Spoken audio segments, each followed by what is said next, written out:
On today's Warehouse Safety Tips Wednesday, we'll be covering the 6S methodology part 3, so stay tuned.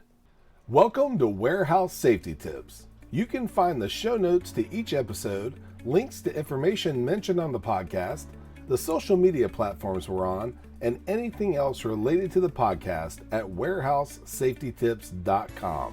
Now, if you're a seasoned podcast listener, this podcast is going to be different from most you listen to. It's based around exactly what the name implies, warehouse safety tips. And since the people in this industry are busy, we know that time is money and each episode will be as short and to the point as possible. And now, with all of that out of the way, let's get to the podcast. The last couple of weeks, we've covered the first 3 S's of the 6S methodology: sort, set in order, and shine. Just to recap, they break down as follows. Sorting is categorizing items to determine what's necessary and or unnecessary. Setting in order is organizing and arranging the items or equipment that you use in the most efficient order. And shining is, in the simplest of terms, cleaning. Now that brings us to our remaining S's: standardize, sustain, and safety. The reason we're combining the last 3 S's together is that they go hand in hand with the first 3 S's.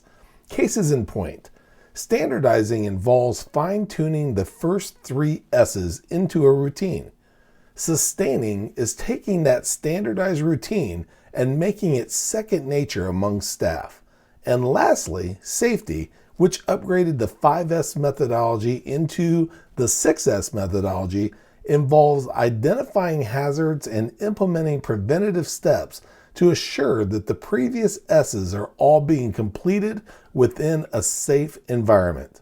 Now, if you listen to part 1 of our 6S methodology series, you remember that there's a Japanese word synonymous with the 5S methodology. That word is kaizen. It comes from the words kai, which means change, and zen, which means to make good or better.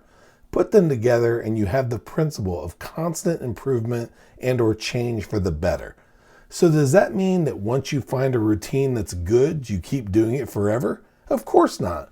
Once you get to the end, you just go right back to the first S and start the whole process over again. That ensures constant improvement and works toward the ultimate goal of this podcast: improved safety. Before moving on, here's a word from one of our sponsors. If you've ever been to or worked in a warehouse, you know just how important safety is to both management and staff. It's almost impossible to go 10 steps without seeing safety tape, angles, signs, and or safety products. It's these items that show us how to be safe and avoid danger in the workplace. And if you're looking for the best products to make this happen, look no further than Mighty Line. Mighty Line floor signs and floor markings offer the best industrial products out there. We're proud to have Mighty Line as the official floor sign and floor marking company for the Warehouse Safety Tips podcast and site.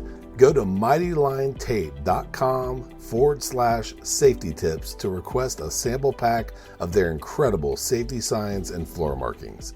We hope you enjoyed this episode of Warehouse Safety Tips. If you visit warehousesafetytips.com, you'll find the show notes for this episode and access to all of our blog posts, previous podcasts, advertiser information, and much more.